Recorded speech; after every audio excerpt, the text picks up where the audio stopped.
दिल्ली आने से पहले वो अंबाला छावनी में थी, जहाँ कई गोरे उसके ग्राहक थे। उन गोरों से मिलने जुलने के कारण वो अंग्रेजी के 10 से 15 जुमले सीख गई थी। जब वो दिल्ली आई और उसका कारोबार न चला तो एक दिन उसने अपने पड़ोसन तमंचा जान से कहा, दिस लाइफ वेरी बैड, यानी ये जिंदगी बहुत बुरी है, 2 वक्त की रोटी भी नसीब नहीं होती। अंबाला छावनी में उसका धंधा बहुत अच्छी तरह चलता था। छावनी के गोरे शराब पीकर उसके पास आ जाते थे और वो 3 से 4 घंटों ही में 8 से 10 गौरों को निपटाकर 20 से 30 रुपए पैदा कर लिया करती थी। उसकी नज़र में ये गोरे भारतीयों की तुलना में बहुत अच्छे थे। इसमें शक नहीं कि वे ऐसी भाषा बोलते थे जिसका मतलब सुल्ताना को समझ नहीं आता था, और न ही कोई गोरा सुल्ताना की भाषा समझ पाता था।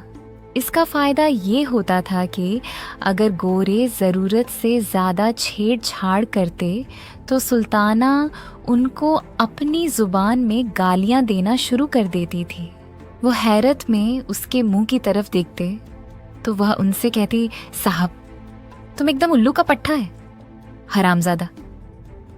ये कहते वक़्त वह अपने लहजे में सख्ती पैदा न करती, बल्कि बड़े प्यार के साथ उनसे बात करती। गोरे हंस देते और हंसते वक्त वो सुल्ताना को बिल्कुल उल्लू का पट्टा दिखाई देते। मगर यहाँ दिल्ली में वह जब से आई थी, एक गोरा भी उसके यहाँ नहीं आया था। अब 3 महीने गुजर गए और इन 3 महीनों में सिर्फ 6 आदमी उसके पास आए थे। सिर्फ 6, यानी महीने में 2। और उन 6 लोगों से उसने 18.5 रुपये वसूल किए थे, 3 रुपये से ज़्यादा। पर कोई मानता ही नहीं था। सुल्ताना ने उनमें से 5 आदमियों को अपना रेट 10 रुपये बताया था। मगर ताज्जुब की बात है कि उनमें से हर एक ने यही कहा, हम 3 रुपये से ज़्यादा 1 कौड़ी नहीं देंगे। जाने क्या बात थी कि उनमें से हर एक ने उसे सिर्फ 3 रुपये के काबिल समझा। यही वजह थी कि जब 6ठा आदमी आया तो सुल्ताना ने खुद उससे कहा, देखो मैं 3 रुपये एक टाइम की लूंगी, इससे 1 ढेला कम। तुम कहो तो ना होगा, अब तुम्हारी मर्जी हो तो रहो वरना जाओ। 6ठा आदमी बिना मोलभाव किए उसके यहाँ ठहर गया। 3 महीने में सिर्फ 18.5 रुपये, 20 रुपये महीना तो उस कोठे का किराया ही था, जिसको मकान मालिक अंग्रेजी जुबान में फ्लैट कहता था।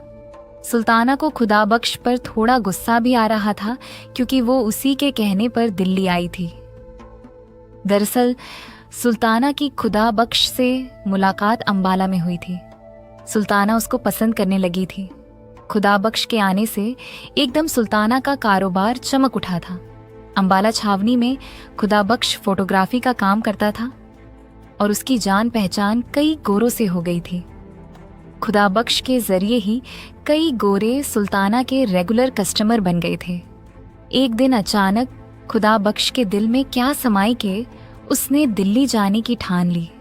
चुनांचा जल्दी जल्दी सुल्ताना ने अपने घर की भारी सामान बेच बाच कर खुदा बख्श के साथ दिल्ली आ गई। दिल्ली पहुंचकर खुदा बख्श ने 20 रुपये किराया प्रति महीने के हिसाब से ये फ्लैट लिया, जिसमें दोनों रहने लगे। दिल्ली में दिन के बाद दिन गुजरते जा रहे थे। जब कोई आदमी सुल्ताना के कोठे पर न आया तो सुल्ताना थोड़ी सी परेशान भी हुई। उसने खुदा बख्श से कहा, क्या बात है खुदा बख्श, पूरे 2 महीने हो गए हैं हमें यहाँ आए हुए, किसी ने इधर का रुख भी नहीं किया। अभी खुदा बख्श कुछ बोलता कि सीढ़ियों पर किसी के चढ़ने की आवाज़ आई। फिर थोड़ी ही देर के बाद दरवाजे पर दस्तक हुई। खुदा बख्श ने लपक कर दरवाज़ा खोला। एक आदमी अंदर दाखिल हुआ। ये पहला ग्राहक था जिससे 3 रुपये में सौदा तय हुआ।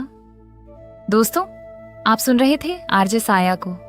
दोस्तों माफ़ कीजिएगा, आज मैं पूरी कहानी इसलिए नहीं डाल रही हूँ क्योंकि हमारा परिवार अभी बहुत छोटा है, केवल 5 सब्सक्राइबर। मुझे तो ये भी नहीं पता कि 5 लोग भी पूरी स्टोरी को सुनेंगे या नहीं, इसलिए कहानी के बचे हुए पार्ट को अगली वीडियो में कंप्लीट करूंगी। आप आरजे साया को लाइक, सब्सक्राइब और शेयर करें ताकि हमारा परिवार बड़ा हो और मैं आपके लिए अच्छी अच्छी उपन्यास लाने में और भी ज़्यादा मोटिवेटेड फील करूं। इसके साथ ही मैं अपने कुछ प्यारे सब्सक्राइबर के नाम लेना चाहूँगी। मोहम्मद रैम जी, थिंकर निखिल जी और विक्रांत सिंह जी, आप सबका बहुत शुक्रिया और आरजे साया को सुनने वाले सभी दोस्तों का बहुत बहुत शुक्रिया। मिलते हैं अगले एपिसोड में। तब तक अपना और अपने अपनों का बहुत बहुत ख्याल रखिएगा।